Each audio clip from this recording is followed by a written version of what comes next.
Question number 1. భారత నౌకాదళ యుద్ధ నౌకకు నాయకత్వం వహించిన మొదటి మహిళ. ఆన్సర్ కమాండర్ ప్రేరణ దేవ్స్థలి. కమాండర్ ప్రేరణ దేవ్స్థలి భారత నౌకాదళ యుద్ధ నౌకకు నాయకత్వం వహించిన మొదటి మహిళా అధికారినిగా చరిత్ర సృష్టించారు. మహిళా సిబ్బందికి అన్ని పాత్రలు, అన్ని ర్యాంకులు అనే దానికి అనుగుణంగా ఈ నియామకం జరిగిందని navy chief admiral R Harikumar ప్రకటించారు. Question number 2. భారతదేశంలో నిర్మించిన అతిపెద్ద సర్వే నౌక ఏది? Answer INS Sandhayak.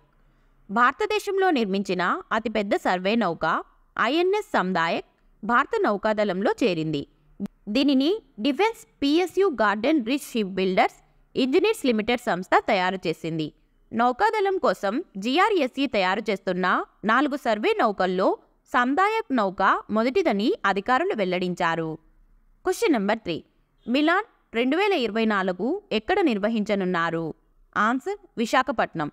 2024 ఫిబ్రవరి 19 నుంచి 27 వరకు విశాఖపట్నంలో మిలాన్ 2024 నిర్వహించనున్నట్లు తూర్పు నావికా దళాధిపతి వైస్ అడ్మిరల్ పెంతార్కర్ ప్రకటించారు. ఈ విన్యాసాలకు 50 దేశాలకు చెందిన నౌకాదళాల యుద్ధ నౌకలు, అధికారులు హాజరవుతారు. Question number 4. మిషన్ దక్షను ప్రారంభించిన రాష్ట్రం ఏది? ఆన్సర్ బీహార్. బీహార్ ప్రభుత్వం మిషన్ దక్షను ప్రారంభించింది. ప్రభుత్వ పాఠశాలల్లో విద్యాపరమైన సమస్యలు ఎదుర్కొంటున్న 25 లక్షల మంది పిల్లలను ఆదుకోవడం దీని లక్ష్యం. రాష్ట్ర వ్యాప్తంగా 3 నుంచి 8 తరగతుల విద్యార్థులకు ప్రత్యేక హిందీ, గణితం, ఆంగ్ల తరగతులను అందించడంపై ఇది దృష్టి పెడుతుంది. Question number 5. సియాచిన్లో మోహరించిన భారత సైన్యానికి మొదటి మహిళా మెడికల్ ఆఫీసర్ ఎవరు? Answer Geetika Kaul. Question number 6. భారతదేశంలో అతిపెద్ద ఫ్లోటింగ్ సోలార్ పవర్ ప్లాంట్ ఎక్కడ ఉంది? ఆన్సర్ తెలంగాణ. భారతదేశంలో అతిపెద్ద ఫ్లోటింగ్ సోలార్ పవర్ ప్లాంట్ తెలంగాణలోని పెద్దపల్లి జిల్లాలో ఉంది.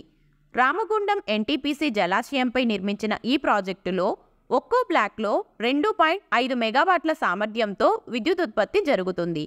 దేశంలోని మరో floating solar power plant Kerala రాష్ట్రంలోని కాయంకులంలో ఉంది.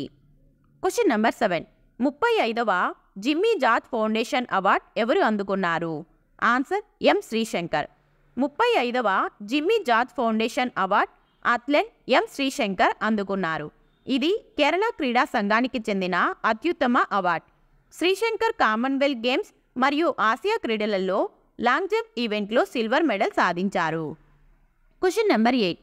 ప్రధాని నరేంద్ర మోదీ ఏ రాష్ట్రంలో ఛత్రపతి శివాజీ మహారాజ్ విగ్రహాన్ని ఆవిష్కరించారు? ఆన్సర్ మహారాష్ట్ర.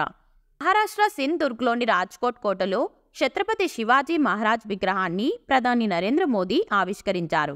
నేవీ డే సందర్భంగా నిర్వహించిన కార్యక్రమంలో కూడా ఆయన పాల్గొన్నారు. భారత నావికాదళ చరిత్రను ప్రదర్శించేందుకు శివాజీ మహారాజ్కు చెందిన నౌకల నమూనాల ప్రదర్శనను కూడా ఏర్పాటు చేశారు. Question number 9. IPA junior world boxing championship 2023 ఎక్కడ జరిగింది? Answer Armenia. IPA junior world boxing championship 2023 ఆర్మేనియాలోని యొరెవాన్లో జరిగింది. భారత్లో అత్యధికంగా 12 మంది ఫైనలిస్టులు ఉన్నారు. వారిలో 3 ప్రపంచ ఛాంపియన్లుగా నిలిచారు. ఇక ఆఖరు ప్రశ్న, దీనికి సమాధానం మీరే తప్పకుండా కామెంట్ చేయండి. అంతర్జాతీయ పౌర విమానయాన దినోత్సవం ఎప్పుడు నిర్వహిస్తారు? Option A December 6, option B December 7, option C December 8, option D December 9.